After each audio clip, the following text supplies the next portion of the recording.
Ocupação é uma necessidade social.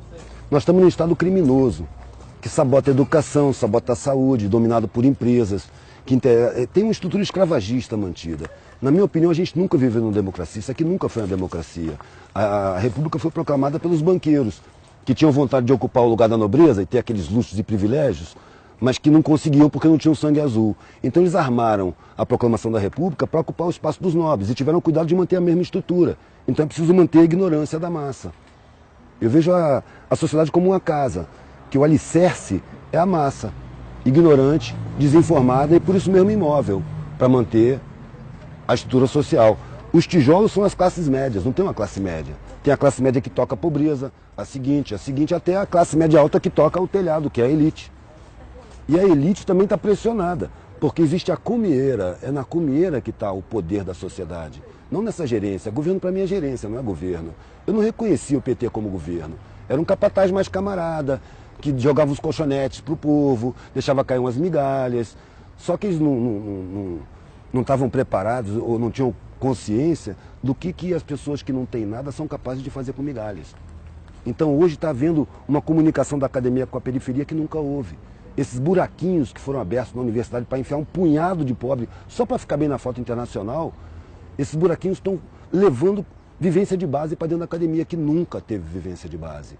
E ao mesmo tempo está levando conhecimento acadêmico para a periferia, porque ao contrário do que se pensava, o periférico que chega na academia, ele não quer esquecer a periferia. Ele tem um vínculo afetivo muito grande, que os de cima não sabem como é. Eles têm condição de viver isoladamente, cumprimentar o vizinho, bom dia, como vai, à distância. O periférico ele convive parede de meia, ele sabe o problema pessoal do vizinho. O vizinho está com fome, ele divide a comida dele. Então isso cria um vínculo que os de cima não percebem. O cara da academia, ele quer levar o conhecimento para a rapaziada dele. E isso está criando focos embrionários que ao longo do tempo vão se multiplicando, vão contaminando, vão gerando consciência. Agora não é uma coisa que vai acontecer numa geração, é uma coisa de muitas gerações. A sociedade levou milênios para chegar nesse ponto aqui. As pessoas que querem mudar o mundo, invariavelmente desistem. Porque elas querem mudar o mundo para si, eu quero ver o mundo justo. Eu sei que eu não vou ver o mundo justo, mas se eu não viver na função de buscar um mundo menos injusto, minha vida não tem sentido. Então a parada é essa, tem que ocupar tudo. Tem que ocupar todos os espaços, porque todos os espaços estão negados para a maioria. E é a maioria que banca. Se você prestar atenção na sociedade, é a parte de baixo que faz tudo. Quem é que planta tudo que se come? É mão pobre. Quem é que costura todas as roupas que se veste, de marca ou não? Mão pobre. Quem é que bota a calçada? Quem é que bota os tijolos um em cima do outro? Quem permite que a universidade funcione? É tudo pobre. Quem recolhe o lixo? Quem cata os feridos e leva para o hospital? Quem recebe no hospital? É tudo pobre. Então os pobres são a base da sociedade. Quem é que liga as máquinas? São os pobres. Aí você pega o sistema tributário. Quem é que financia o Estado? A massa tributária sai do consumo. Então o pobre financia o Estado. Os pobres eles constroem, eles botam para funcionar, eles mantêm, reparam, eles sustentam o Estado. E, no entanto, são enganados, são inferiorizados, são sabotados, têm seus direitos humanos negados, seus direitos fundamentais, sabe? Então, são colocados em uso, como se fossem animais. É ali que precisa tomar consciência, porque é ali que está a força da sociedade. Só que está inconsciente. Para isso se nega a instrução, se nega a educação, como num sistema escravagista. O escravo não pode saber ler, não pode ter instrução, porque senão ele se esclarece e se revolta. É isso que acontece, na minha visão. A parte mais importante da comunicação é o receptor. Então não adianta eu chegar lá e falar em paradigma. Sabe? Não adianta eu falar academês. O academês foi formulado para servir de cerca de arame farpado para o conhecimento não alcançar a maioria, para não dar acesso. É preciso pegar essa cerca e derrubar. É preciso falar errado. É preciso engolir plural, errar concordância. É fácil falar. O Einstein já dizia, se você não consegue falar para sua avó o que você acabou de aprender, então você não entendeu direito. Você tem que falar a língua do ignorante, porque ele foi ignorantizado. Quando eu estou diante de um cara desdentado, analfabeto, eu não estou diante do inferior, eu estou diante de uma vítima de crime social. A sociedade é criminosa. Então, se eu tive meus direitos respeitados, eu tenho uma dívida com essa galera, eu não tenho superioridade. Eu tenho uma responsabilidade a mais, eu tenho que ser mais tolerante, eu tenho que aprender a falar a língua dele para mostrar para ele que ele não é inferior porra nenhuma. Isso é uma grande mentira. Ele é a base da sociedade.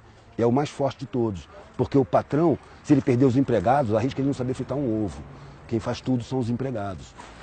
Quem trabalha com dificuldade se fortalece, supera dificuldades. Quem tem muita facilidade não supera dificuldade, precisa de alguém para superar para ele. Por isso a dependência dos de cima para os de baixo. Eles dependem dos de baixo. E aí, para inferiorizar, para os de baixo não ter consciência.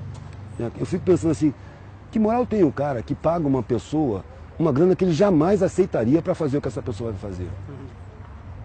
E, no entanto, isso é lugar comum. O empresário fala, eu dou emprego cacete, você explora as pessoas, paga o mínimo, corta direito trabalhista, ainda olha para os caras com desprezo. Isso é uma ideia desumano. Sabe, a cúpula da sociedade não tem humanidade, a humanidade está na periferia, que divide o último pão, sem pensar, amanhã a gente vê como é que fica. Você não vai ficar sem comer não, toma aqui.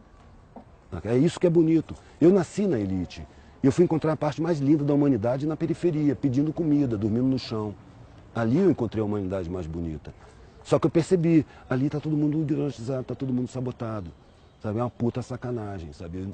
Eu prefiro falar com os de baixo, para mostrar que eles não são fracos não, não são inferiores não. Eu paro para botar gás na Kombi velha que eu tenho e pergunto pro cara assim, meu irmão, imagina... Primeiro eu falo com o cara, eu chego lá, o cara fala, ô patrão, eu já fiz alguma merda, mas me desculpa aí, o que eu fiz? Eu falo, não, por quê? Tu tá me xingando, velho, patrão? Patrão é um parasita, velho, que trepa nas tuas costas, vive às suas custas, diz que tu que vive às custas dele.